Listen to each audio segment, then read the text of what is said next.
ഒരു നാളും കൈവിടാതെ അതിശയകരമായി നടത്തുന്ന കർത്താവേ, ലോകത്തിൽ ഞങ്ങൾക്ക് അങ്ങല്ലാതെ വേറെ ആരുമില്ല. ഞങ്ങളുടെ വേദനകളും ഭാരങ്ങളും ദുഃഖങ്ങളും ഇറക്കി വയ്ക്കുവാൻ അങ്ങയുടെ പാദപിടമല്ലാതെ മറ്റൊരു പാദപിടമില്ല. കർത്താവേ, ഞങ്ങൾക്ക് ആശ്രയിക്കുവാൻ യേശുവിൻ്റെ നാമമല്ലാതെ മറ്റൊരു നാമമില്ല. നാഥനായ കർത്താവേ, ഇപ്പോൾ കർത്താവിൻ്റെ സന്നിധിയിൽ ആരാധനയോടെ പ്രാർത്ഥനയോടെ ആയിരിക്കുന്ന ഞങ്ങളോട് മനസ്സലിയുവാൻ ഞങ്ങൾ അങ്ങയോട് പ്രാർത്ഥിക്കുകയാണ്. കർത്താവെ, ഹൃദയം തകർന്നവർ ഈ ആരാധനയിൽ പങ്കെടുക്കുന്നുണ്ട്. ചില വ്യാധികളാൽ ഭാരപ്പെടുന്നവർ ഈ ആരാധനയിൽ പങ്കെടുക്കുന്നുണ്ട്. കുടുംബത്തിൽ സമാധാനം നഷ്ടപ്പെട്ടു പോയവർ ഈ ആരാധനയിൽ പങ്കെടുക്കുന്നുണ്ട്.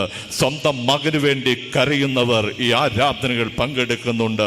സ്വന്തം കർത്താവെ, സ്വന്തം ഭർത്താവിന് വേണ്ടി കണ്ണീരൊഴുക്കുന്ന സഹോദരിമാർ, സ്വന്തം കർത്താവെ ഭാര്യയ്ക്ക് വേണ്ടി കണ്ണീരൊഴുക്കുന്ന കർത്താവെ ഭർത്താക്കന്മാർ, അങ്ങനെ കുടുംബത്തിന്റെ തകർച്ചയിൽ വേദനിക്കുന്ന എത്രയോ പേർ ഹല്ലേലൂയ കർത്താവിനോട് ഈ പകൽക്കാലം നിലവിളിക്കുകയാണ്. ഓ, ഞങ്ങളുടെ നിലവിളി കേൾക്കുന്ന ഒരു കർത്താവിൽ ജീവിക്കുന്ന കൃപയ്ക്കായി ഞങ്ങൾ അങ്ങയെ വാഴ്ത്തുന്നു. കർത്താവെ, ഈ ആരാധനയിൽ ചില വെളിപ്പെടുത്തലുകൾ കർത്താവ് ചെയ്യുന്ന കൃപയ്ക്കായി നന്ദി. കർത്താവ്, നീ നിന്റെ മക്കളെ തൊടുന്നതിനായി നന്ദി പറയുന്നു. ആരാധനയിൽ വന്നത് വെറുതെയായി പോകുവാൻ കർത്താവ് സമ്മതിക്കരുത്. കർത്താവെ, വേദനയോടെ വന്നവർക്ക് വിശ്വാസത്തോടെ പ്രാർത്ഥിക്കുന്നവർക്ക് എൻ്റെ കർത്താവ് വിടുതൽ കൊടുക്കുവാൻ ഞങ്ങൾ പ്രാർത്ഥിക്കുകയാണ്. ഹല്ലേലൂയ.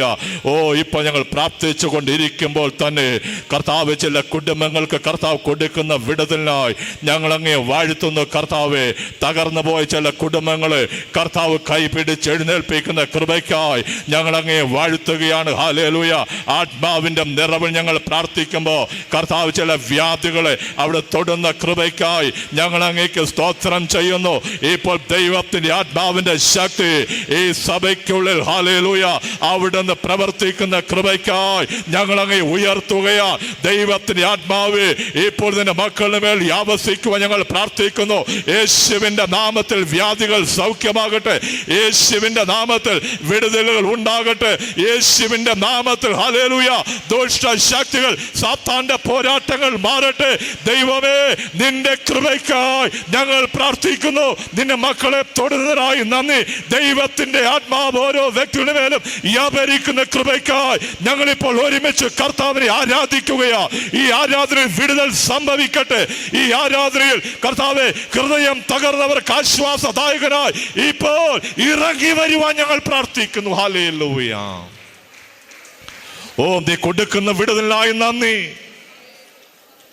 നിന്റെ മക്കളെ തൊടുന്നതിനായി നന്ദി. അടുത്ത ഞായറാഴ്ച ഞങ്ങൾക്കുള്ളതല്ല കർത്താവേ, എന്നാൽ ഞങ്ങൾക്കൊരു കാര്യം അറിയാം. അങ്ങറിയാതെ ഞങ്ങളുടെ ജീവിതത്തിൽ ഒന്നും സംഭവിക്കത്തില്ല. അങ്ങയുടെ സാന്നിധ്യമില്ല ഞങ്ങൾ ജീവിക്കുവാൻ സാധ്യമല്ല. കർത്താവേ, നീ അങ്ങനെ ഞങ്ങളെ നടത്തുന്നതിനായി നന്ദി പറയുന്നു. ഈ വചനം അവിടുത്തെ വകയാണ്. കേൾക്കുന്ന മക്കളും ഞങ്ങളുമെല്ലാം കർത്താവിൻ്റെ സ്വന്തമാണ്. അനുഗ്രഹിക്കണമേ. മഹത്വം അങ്ങേക്ക് അർപ്പിക്കുന്നു. രക്ഷകന്റെ നാമത്തിൽ ഞങ്ങളുടെ പ്രാർത്ഥന കേൾക്കണമേ. ആമേൻ. ഇരിക്കാം. വീണ്ടും വരുന്ന കർത്താവായ യേശുവിൻ്റെ മാറ്റമില്ലാത്ത നാമം വാഴ്ത്തപ്പെടുമാറാകട്ടെ. വളരെ സന്തോഷത്തോടെ ദേവാലയത്തിൽ കർത്താവിനെ ആരാധിക്കുവാൻ വന്നിരിക്കുന്ന ദൈവത്തിൻ്റെ മക്കളെ, നിങ്ങളെ കരുതുന്നവൻ ഇന്നും ജീവിക്കുകയാണ്. അതുകൊണ്ടാണ് ആദ്യം ഞാൻ പ്രാർത്ഥിച്ചു തുടങ്ങിയപ്പോൾ പറഞ്ഞില്ലേ, ലോകമെങ്ങും ഇന്നെൻ്റെ കർത്താവിനെ ആരാധിക്കുമ്പോൾ നമ്മളും കർത്താവിൻ്റെ പാദപീഠത്തിൽ വന്നിരിക്കുകയാണ്. എനിക്കറിയാം എന്ന് പറഞ്ഞതിനപ്പുറമായി കർത്താവിനറിയാം. വലിയ പ്രയാസങ്ങളോടെ ഈ ആരാധനയിൽ പങ്കെടുക്കുന്നവരുണ്ട്. മുമ്പോട്ട് പോകുവാൻ കഴിയാതെ പ്രതിസന്ധികളിലൂടെ മുമ്പോട്ട് പോകുവാൻ കഴിയാതെ ഭാരപ്പെടുന്നവർ ഈ ആരാധനയിൽ പങ്കെടുക്കുന്നുണ്ട്. നിങ്ങൾക്ക് ഒരു കാര്യം വ്യക്തമായി ഞാൻ പകൽക്കാലം പറയുന്നു. സകല വിഷയങ്ങൾക്കും പരിഹാരകനായി ഒരുവനേ ഉള്ളൂ.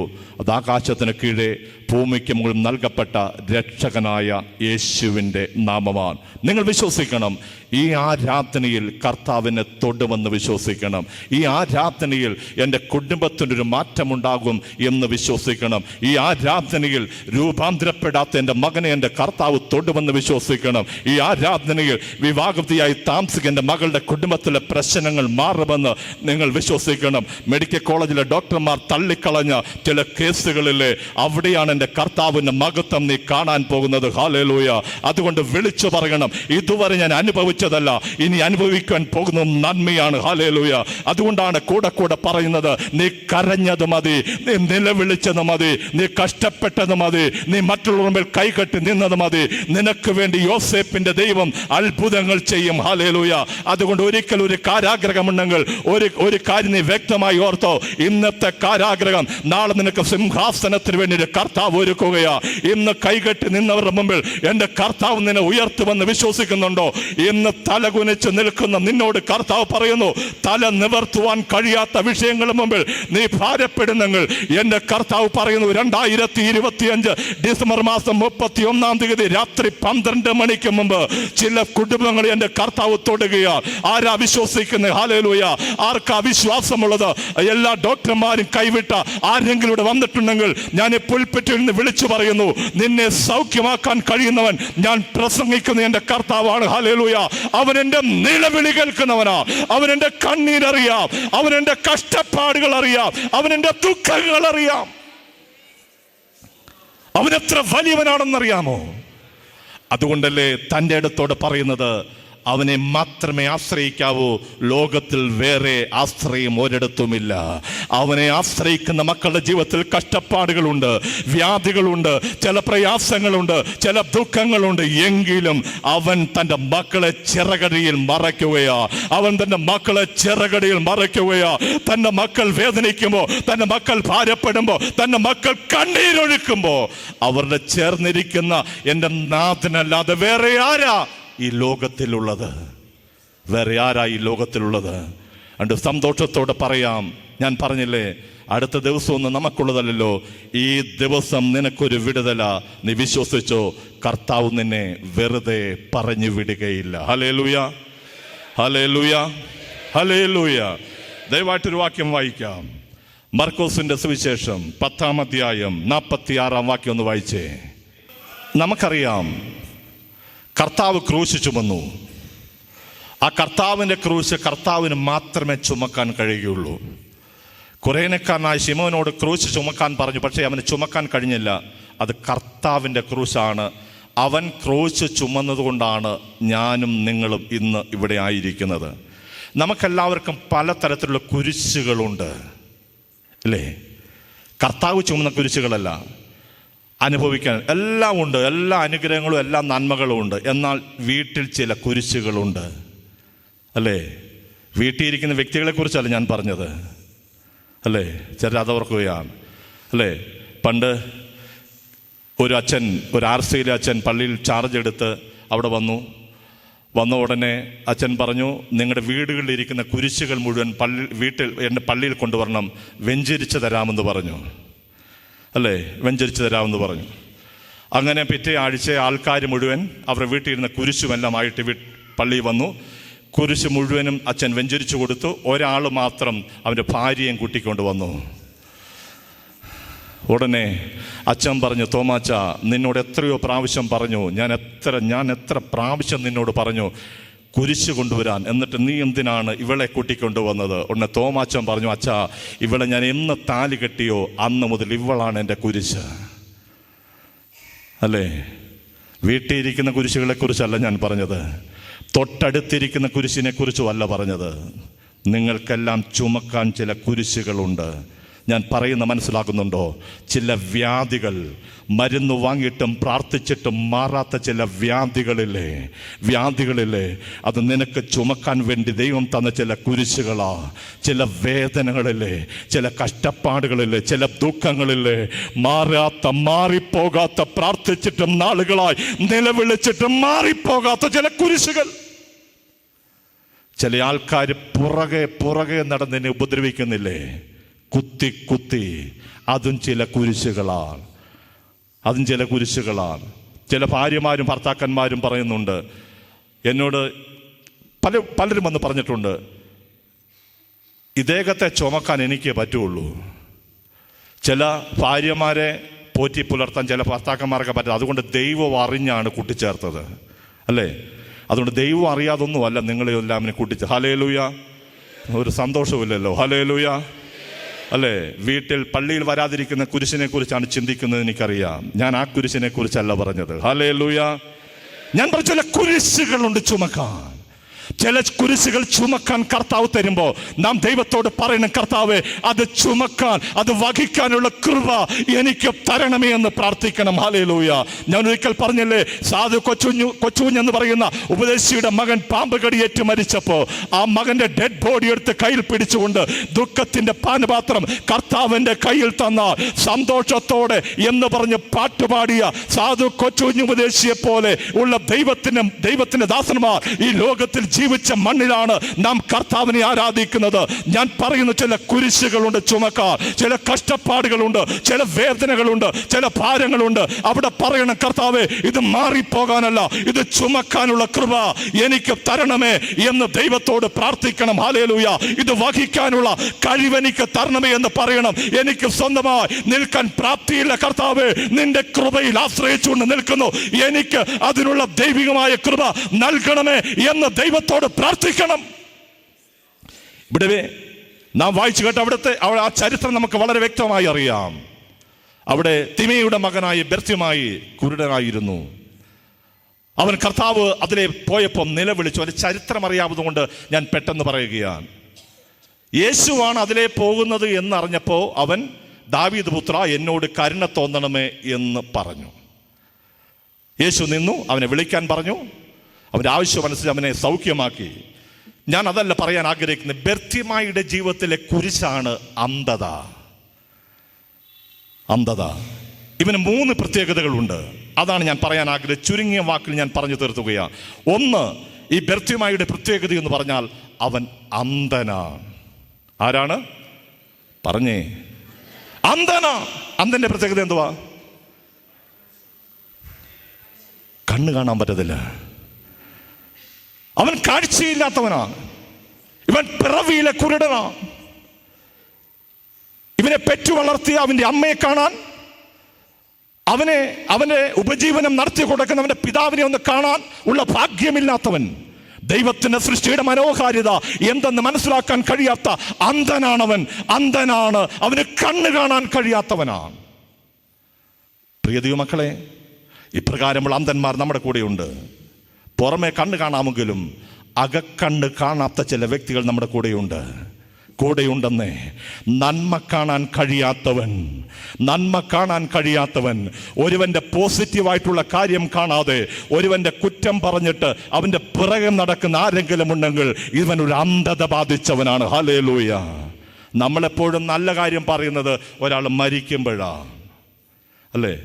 ഇവിടെയൊക്കെ വെച്ച് ഞാൻ ഓർക്കുക, ഇവിടെയൊക്കെ വെച്ച് എനിക്ക് എന്തെങ്കിലും അപകടം ഉണ്ടെങ്കിൽ എങ്ങനെയെങ്കിലും ഞാനൊന്ന് മരിച്ചു പോയാൽ അന്ന് കേൾക്കാം, ഇത്രയും നല്ലൊരു അച്ഛനെ കിട്ടിയത് ഭയങ്കര ഭാഗ്യമായി പോയി, എന്നാ സൂപ്പർ അച്ഛനായിരുന്നു, ഇത്രയും ഹൈറ്റും വെയിറ്റും ഉള്ളൊരു അച്ഛൻ ഈസ്റ്റ് കേരള ഡയസസിൽ ഇല്ലായിരുന്നു പറയും, അല്ലേ?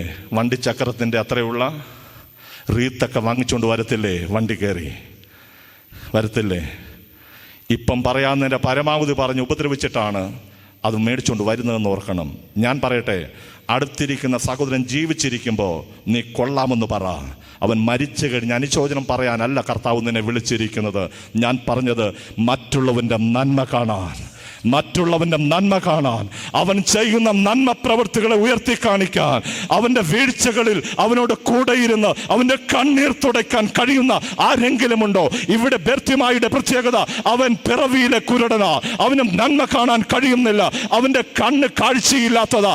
ഞാൻ പറഞ്ഞ ആത്മീക അന്ധത ബാധിച്ച എത്രയോ പേർ നമ്മുടെ സഭയിൽ, നമ്മുടെ ആത്മീക ഗോളത്തിലുണ്ട്. അവരോട് കർത്താവ് പറയുന്നു, ഇന്ന് നിന്റെ കണ്ണെന്ന് തുറക്കട്ടെ. ഹല്ലേലൂയ. സമൂഹ ലോകത്തിലെ തിന്മകളെ കാണാൻ, കുടുംബത്തിലെ നന്മകളെ കാണാൻ, പാപത്തിന്റെ അന്ധതയിൽ കൂടെ കടക്കുന്ന ചില ആൾക്കാരെ അവിടുന്ന് തീയിലൂടെ വലിച്ചെടുക്കാനുള്ള നന്മ നിന്റെ ജീവിതത്തിൽ ഉണ്ടാകാൻ കർത്താവേ എന്റെ കണ്ണൊന്ന് തുറക്കണമേ എന്ന് ദൈവത്തോട് പ്രാർത്ഥിക്കാൻ കഴിയുമോ? ആരാം നല്ലവർ? നമ്മുടെ എല്ലാം ജീവിതത്തിൽ വീഴ്ചകളും താഴ്ചകളും കുറവുകളുമുണ്ട്. കർത്താവിനോട് പറയണം, കർത്താവേ എന്റെ അന്ധതയൊന്ന് മാറ്റണമേ. എന്റെ കണ്ണ് മറ്റുള്ളവരെ കാണാൻ, മറ്റുള്ളവരെ നന്മ കാണാൻ. അവൻ വിരൂപനാണെന്നല്ല, അവൻ മനോഹരനാണ്, അവൻ നല്ലവനാണെന്ന് പറയാനുള്ള ഒരു കൃപ എനിക്ക് നൽകണമേ എന്ന് ദൈവത്തോട് പ്രാർത്ഥിക്കാൻ കഴിയുമോ? Hallelujah, hallelujah. അല്ലേ, നന്മ കാണണം. ഈ പിള്ളേർ പറയുന്ന ഒരു സംഭവമുണ്ട്. കുരുടന്മാർ ആനയെ കാണാൻ പോയി. കുഞ്ഞു പിള്ളേർ പറയുന്നതാണ്, നിങ്ങൾ കേട്ടിട്ടുള്ളതാണ് അല്ലേ? കുരുടന്മാരെന്ത് ചെയ്തു? ആനയെ കാണാൻ പോയി. ആനയെ കാണാൻ പോയിട്ട് കണ്ണ് കാണാത്തവരാണ്. കണ്ണ് കാണാത്ത 2-3 കുരുടന്മാർ ആന എങ്ങനെ ഉണ്ടെന്നൊന്ന് കാണാം എന്ന് പറഞ്ഞ് പോയി. കാണാൻ പറ്റത്തില്ല. ഒരുത്തൻ കണ്ണ് കാണത്തില്ലാതെ ആന കാലെ പിടിച്ചു. കാലയിൽ ഇങ്ങനെ പിടിച്ചു നോക്കിയിട്ട് കൂടെയുള്ള 2 പേരോട് പറഞ്ഞു, എടാ നമ്മൾ ഈ പറയുന്ന പോലൊന്നുമല്ല, ആന ഉലക്ക പോലിരിക്കുന്നു. എങ്ങനെ ഇരിക്കുന്നു? ഉലക്ക പോലിരിക്കുന്നു. വേറെ ഒരുത്തൻ തപ്പിത്തടഞ്ഞു ഒരു വിധത്തിൽ അതിൻ്റെ ചെവിയിലൊന്ന് പിടിച്ചു. ചെവിയെ പിടിച്ചിട്ട് അവൻ പറഞ്ഞു, എടാ ഒലക്ക പോലല്ല, മുറം പോലെ ഇരിക്കുന്നു. മുറമുണ്ടല്ലോ, മുറം പോലിരിക്കുന്നു. ഉടനെ വേറെ ഒരുത്തൻ ആനയുടെ വാലെ പിടിച്ചു. വാലെ പിടിച്ചെല്ലാം നോക്കിയിട്ട് പറഞ്ഞു, എടാ ഒലക്ക പോലെയും മുറം പോലെയുമല്ല ആന ഇരിക്കുന്നത്, ആന ചൂല് പോലെയാ. എങ്ങനെ ഇരിക്കുന്നേ? എങ്ങനെ ആന ഇരിക്കുന്നു വാസ്തവത്തിൽ? അങ്ങനാണോ? ആണോ? ദൈവം എന്തെന്നറിയാൻ കണ്ണ് തുറക്കണം, കണ്ണ് തുറക്കണം. ഈ ശക്തമായി ഹൃദയം പൊട്ടി പറയുന്നത് എന്തിനാണെന്നറിയാമോ? കർത്താവ് ആരെന്ന് കാണാൻ കണ്ണ് തുറക്കണം. 57 പള്ളിയുണ്ടായി ഇത്രയും വർഷമായി യഥാർത്ഥമായി ആനയെ കാണാൻ പോയ അന്ധന്മാരെ പോലെ കർത്താവിനെ മനസ്സിലാക്കാത്ത ആരെങ്കിലും ഉണ്ടെങ്കിൽ പറ, എൻ്റെ കണ്ണ് തുറക്കണമെന്ന് പറ. അവനെ ഒന്ന് കാണാൻ, എനിക്ക് വേണ്ടി അടിക്കപ്പെട്ട അവസാനത്തിൽ രക്തം വരെ ഒഴുക്കി തന്ന എൻ്റെ നാഥനെ ഒന്ന് കാണാൻ, എൻ്റെ വേദനകളിൽ, എൻ്റെ ഭാരങ്ങളിൽ, എൻ്റെ പ്രയാസങ്ങളിൽ എന്നെ കൈവിടാതെ എന്നെ മാറോട് അണയ്ക്കുന്ന എൻ്റെ നാഥനെ ഒന്ന് കാണാൻ എൻ്റെ കണ്ണ് തുറക്കണമേ എന്ന് പ്രാർത്ഥിക്കുന്ന ദൈവത്തിന്റെ മക്കളുണ്ടോ? അവരോട് ഈ പകൽക്കാലം എൻ്റെ കർത്താവ് പറയുന്നു, നിന്റെ കുടുംബത്തെ തൊടാ, നിന്റെ വ്യാധിയെ തൊടാ, നിന്റെ ഭാരങ്ങളെയും പ്രയാസങ്ങളെയും തൊടാ. ഞാൻ ആരാധിക്കുന്ന എൻ്റെ കർത്താവ് വലിയവനാ. അതുകൊണ്ട് അന്ധത മാറാൻ ദൈവത്തോട് പ്രാർത്ഥിക്കണം. ഒന്ന് ഞാൻ പറഞ്ഞ അവന്റെ പ്രത്യേകത, അവൻ അന്ധനാണ്. 2ാമത്തെ പ്രത്യേകത, അവൻ യാചകനാണ്. ആരാണ്? വ്യാജകനാണ്. ആരാ വ്യാജകൻ? യാചകൻ ആരാ? യാചകന്റെ പ്രത്യേകത എന്താണെന്നറിയാമോ? എല്ലാം വാങ്ങിക്കും, തിരിച്ചു കൊടുക്കത്തില്ല. നമ്മുടെ കയ്യിൽ നിന്നെല്ലാം വാങ്ങിക്കും, തിരിച്ചു കൊടുക്കത്തില്ല. ഏതെങ്കിലും യാചകന്മാർ നമ്മുടെ കയ്യിൽ നിന്ന് വാങ്ങിയിട്ട് തിരിച്ചു വന്നിട്ടുണ്ടോ? 100 രൂപ നേരം 50 രൂപ പിന്നെ തരാമെന്ന് പറഞ്ഞിട്ടുണ്ടോ? ഇതുവരെ കൊടുത്തിട്ട് കിട്ടിയിട്ടുണ്ടോ? മിണ്ടുന്നില്ലല്ലോ. മൗനമായിരുന്നു ഞാൻ ദൈവം ഒന്ന് അറിഞ്ഞുകൊള്ളുവേൻ. ഹല്ലേലൂയ. ഒന്ന് ഉത്സാഹത്തോടിരിക്കുന്നേ. Hallelujah, hallelujah. പറ, ഒരു ഹല്ലേലൂയൊക്കെ പറ. മുഖം കാണുമ്പോൾ അറിയാം എന്നോട് എന്തൊക്കെ പ്രയാസമൊക്കെ ഉണ്ട്, അതിരുന്നോട്ടെ, കർത്താവിനറിയാം. എങ്കിലും ഒന്ന് പറഞ്ഞേ ഹല്ലേലൂയ, ഹല്ലേലൂയ. ഹല്ലേലൂയ പറയുമ്പോൾ അച്ഛനെ അല്ലല്ലോ ഉയർത്തുന്നത്, എൻ്റെ നാഥനെ അല്ലേ, അവനെ അല്ലേ. നിങ്ങൾക്കങ്ങനെ വെറുതെ ഇരിക്കാൻ പറ്റും, വെറുതെ ഇരിക്കാൻ പറ്റും. അതുകൊണ്ട് യാചകന്റെ പ്രത്യേകത, വാങ്ങുന്നു, തിരിച്ച് പറഞ്ഞേ തിരിച്ചു കൊടുക്കത്തില്ല. നമ്മൾ ദൈവസ്ഥനിൽ ഒരു യാചകനാ. എൻ്റെ കയ്യിലൊന്നുമില്ലെന്ന് കർത്താവിനോട് പറയാൻ വന്നിരിക്കുകയാണ്.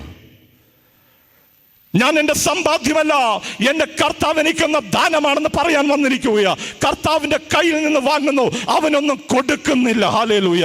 അവൻ്റെ കയ്യിൽ നിന്ന് ചോദിച്ചു വാങ്ങുന്നു, കൊടുക്കുന്നില്ല.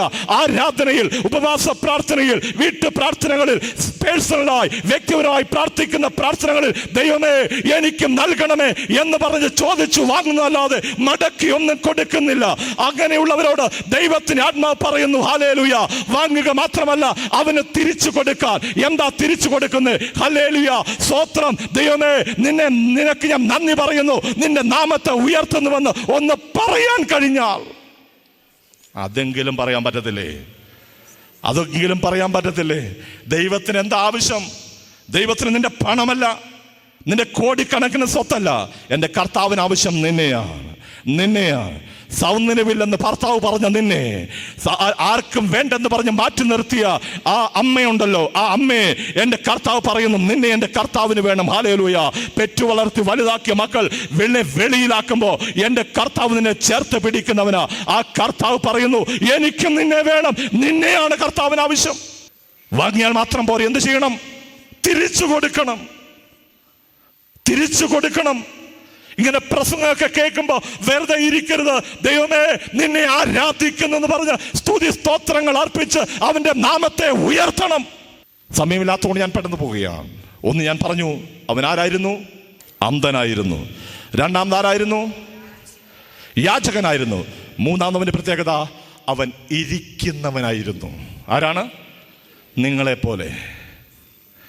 നിങ്ങളിപ്പോൾ എന്നെ എടുക്കുക, ഇരിക്കല്ലേ? നല്ല, ഞാൻ പോസിറ്റീവായിട്ടാണ് പറഞ്ഞു. നിങ്ങളാണ് ആവശ്യമില്ലാത്തൊക്കെ ചിന്തിക്കുന്നത്. നിങ്ങളെപ്പോലെ ഇരിക്കുന്നവനായിരുന്നു.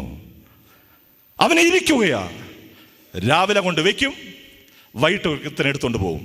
പിറ്റേ ദിവസം രാവിലെ കൊണ്ട് വയ്ക്കും, പിറ്റേ ദിവസം വൈകിട്ട് ഒരാളെ എടുത്തോണ്ട് പോകും. ചില ആൾക്കാരും അങ്ങനെയാ.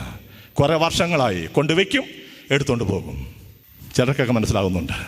പറയണം, കർത്താവിന് വേണ്ടി ഓടാൻ കഴിയുന്നില്ല, കർത്താവിന് വേണ്ടി വേല ചെയ്യാൻ കഴിയുന്നില്ല, കർത്താവിന് വേണ്ടി ഇറങ്ങി പ്രവർത്തിക്കാൻ കഴിയുന്നില്ല. എവിടെയൊക്കെയോ ഇരിക്കുകയാ, എവിടെയൊക്കെയോ കൊണ്ടുവച്ചാൽ അവിടെ കയ്യും കെട്ടി ഇരിക്കുകയാ. അനേകം നാളുകളായി കൂട്ടായ്മയ്ക്ക് വരുന്നുണ്ട്, ആരാധനയ്ക്ക് വരുന്നുണ്ട്, പ്രാർത്ഥനയുണ്ട്. എന്നാൽ കയ്യും കെട്ടി എവിടെയൊക്കെയോ വന്നിരിക്കുകയാ. ഒരു പ്രയോജനമില്ലാതെ എവിടെയെങ്കിലും ഇരിക്കാനല്ല കർത്താവ് നിന്നെ വിളിച്ചത്. ഹല്ലേലൂയ.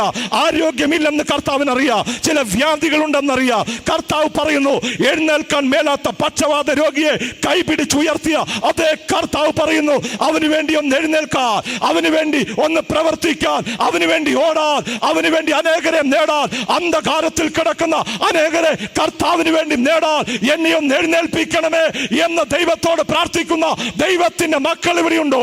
അവരെ തൊടാൻ എൻ്റെ കർത്താവിന്റെ കരം, ഹല്ലേലൂയ, ഈ പകൽക്കാലം ഇറങ്ങി വരികയാ. കർത്താവിനോട് പറയണം, കർത്താവ്, എവിടെയെങ്കിലും ഇരിക്കാനല്ല, ഒന്ന് എഴുന്നേറ്റ് എൻ്റെ കർത്താവിന് വേണ്ടി നിൽക്കാം. ചിലര് കർത്താവിനെ എവിടെയൊക്കെ കൊണ്ടിരുത്തിയിരിക്കുകയാണ്, അല്ലേ? എവിടെയെങ്കിലും ഇരുത്തിയാൽ ഇരിക്കുന്നവനല്ല എൻ്റെ കർത്താവ്. ഇരിക്കുന്ന കർത്താവിനെ എനിക്ക് ആവശ്യമില്ല, എനിക്ക് പ്രവർത്തിക്കുന്ന കർത്താവിനെ ആവശ്യം. എനിക്ക് വേണ്ടി എഴുന്നേറ്റ് നിൽക്കുന്ന കർത്താവിനെ ആവശ്യം. എൻ്റെ വേദനകളെ അറിയുന്ന കർത്താവിനെ എനിക്ക് ആവശ്യം.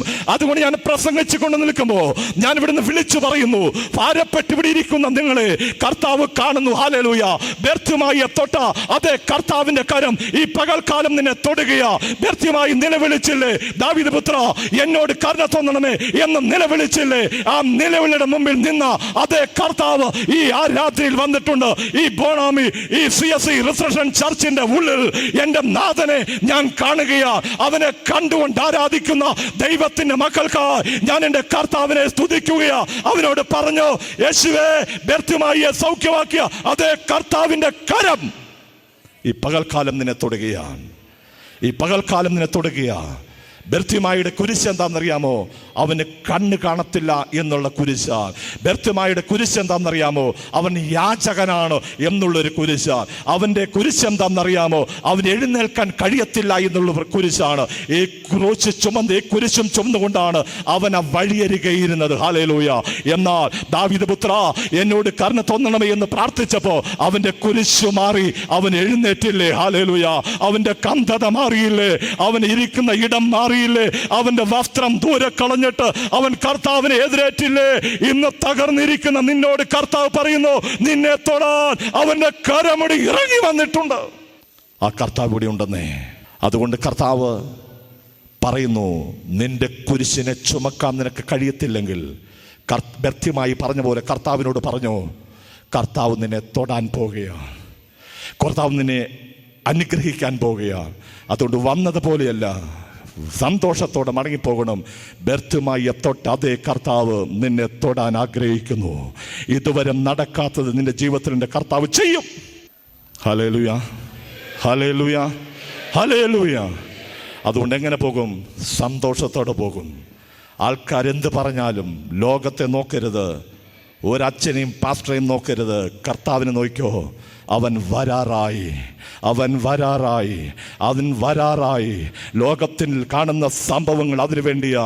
ഇന്ന് മിക്ക സഭകളിലും അനേക പ്രശ്നങ്ങളാണ്, നിൽക്കാൻ മേലാത്ത പ്രതിസന്ധികളാണ്. എന്താ ഇതിൻ്റെയൊക്കെ കാരണം എന്നറിയാമോ? ഒരു സഭ ഇവിടെ നിലനിൽക്കത്തില്ല, ഒരു ഭരണകൂടം ഇവിടെ നിലനിൽക്കുകയില്ല. ഞാൻ വിളിച്ചു പറയുന്നു, എൻ്റെ കർത്താവ് നിത്യ രാജാവായി ഈ ലോകത്തിൽ വാഴാൻ പോകുന്നു. എല്ലാ ഭരണകൂടങ്ങളും തകരാൻ പോകുന്നു. ഒരു മൂന്നാം ലോകമഹായുദ്ധത്തിന് വേണ്ടി ലോകം കാതോർക്കുമോ? എൻ്റെ നാഥന്റെ വരവെടുത്തു. ഹല്ലേലൂയ. അതിനുവേണ്ടി ഒരുങ്ങുന്ന ദൈവത്തിന് മക്കളുണ്ടോ? ഈ പള്ളിക്കകത്തിരുന്ന് ആരാധിക്കുന്ന ഒരു വ്യക്തി പോലും നഷ്ടപ്പെട്ടു പോകരുത്. അവൻ വരാറായി. അവന് വേണ്ടി ഒരുങ്ങാൻ കഴിയുമോ? വിശ്വാസത്തോടെ പറഞ്ഞോ, ഈ കർത്താവ് നിന്നെ കൈവിടുകയില്ല. അവൻ നിന്നെ മാർവോട് അണയ്ക്കാൻ പോകുക. സന്തോഷവും സമാധാനവും നിന്റെ ഹൃദയത്തിൽ പകർന്ന് നിന്നെ ധൈര്യപ്പെടുത്താൻ പോകുക. കണ്ണുകളെ അടയ്ക്കാം, പ്രാർത്ഥിക്കാം. ഒരു നാളും കൈവിടാത്ത കർത്താവേ, ഈ നിന്റെ മക്കൾക്ക് വേണ്ടി പ്രാർത്ഥിക്കുന്നു. യേശുവപ്പച്ച, ആർക്കെങ്കിലും വേദന വരുന്ന വാക്കുകൾ പറഞ്ഞ് ഞങ്ങൾ ക്ഷമിക്കണമേ. ഞങ്ങളെ വിളിച്ചതിനായി നന്ദി. ഈ ജനം കരഞ്ഞത് മതി. ഇവർ ചുമക്കുന്ന ചില കുരിശുകളുണ്ട് കർത്താവേ, അത് ചുമക്കാനുള്ള കൃപ ഇവർക്ക് കൊടുക്കണമേ. ബെർത്തിമായിയുടെ നിലവിളി കേട്ട് അവന്റെ കുരിശുകളെ മാറ്റി അവനെ മനുഷ്യ ജീവിതത്തിലേക്ക് വ്യക്തിത്വം നൽകി അവനെ അനുഗ്രഹിച്ച അതേ കർത്താവിന്റെ കൃപ മക്കളുമേൽ പകരാൻ ഞങ്ങൾ പ്രാർത്ഥിക്കുന്നു. അങ്ങനെ ചെയ്യുന്നതിനായി നന്ദി. മഹത്വവും മാനവും പുകഴ്ചയെല്ലാം അങ്ങേക്ക് അർപ്പിക്കുന്നു. രക്ഷകന്റെ നാമത്തിൽ ഞങ്ങളുടെ പ്രാർത്ഥന കേൾക്കണമേ. ഇപ്പോൾ പിതാവായ ദൈവത്തിനും പുത്രനായ ദൈവത്തിനും പരിശുദ്ധാത്മാവായ ദൈവത്തിനും സകല ബഹുമാനവും മഹത്വവും കാലാവസാനം കൂടാതെ ഉണ്ടായിരിക്കട്ടെ. ആമേൻ.